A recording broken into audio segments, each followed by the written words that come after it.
ಇವತ್ತು ನಾನು ನಿಮಗೆ ಒಂದು ಟೀ ಅಂಗಡಿ ಬಗ್ಗೆ ತಿಳಿಸ್ಕೊಡ್ತಾ ಇದ್ದೀನಿ. ಇದು ಯಾವ ಟೀ ಅಂಗಡಿ ಅಂತಂದರೆ ಗಣೇಶ್ ಗ್ರೀನ್ ಟೀ. ಇದೆಲ್ಲಿರೋದು ಅಂತಂದರೆ ಬಸವೇಶ್ವರ ನಗರದಲ್ಲಿ ಇರೋದು. ಇಲ್ಲಿ ನಿಮಗೆ ವೆರೈಟೀಸ್ ಆಫ್ ಟೀ ಸಿಗುತ್ತೆ. Green tea, lemon tea, ginger tea and then ತುಂಬ ವೆರೈಟೀಸ್ ಆಫ್ ಇರೋ ಟೀ ಕೂಡ ಇಲ್ಲಿ ನಿಮಗೆ ಸಿಗುತ್ತೆ ಅಂತಲೇ ಹೇಳ್ತೀನಿ. ಆ್ಯಂಡ್ ದೆನ್ ಇಲ್ಲಿ ಒಂದು ವಿಶೇಷತೆ ಏನು ಅಂತಂದರೆ, ನೀವು ಇಲ್ಲಿ ಒಂದು ಟೀ ಕುಡಿದ್ರೆ ಸಾಕು, ನಿಮಗೆ ನಿಮ್ಮ ನೆಗಡಿ ಆಗಿರ್ಬೋದು, ಕೆಮ್ಮಾಗಿರ್ಬೋದು ಮಾಯ ಅಂತಲೇ ಹೇಳ್ತೀನಿ.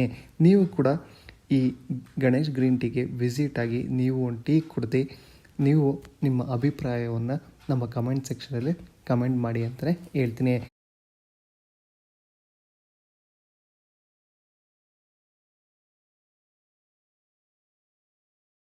ನಾನು ನಿಮ್ಮನ್ನ ಮತ್ತೊಂದು ವಿಡಿಯೋದಲ್ಲಿ ಭೇಟಿ ಮಾಡ್ತೀನಿ. ಧನ್ಯವಾದಗಳು. ನಾನು Manjunath, tech travel auto life style ಇದ್ದ.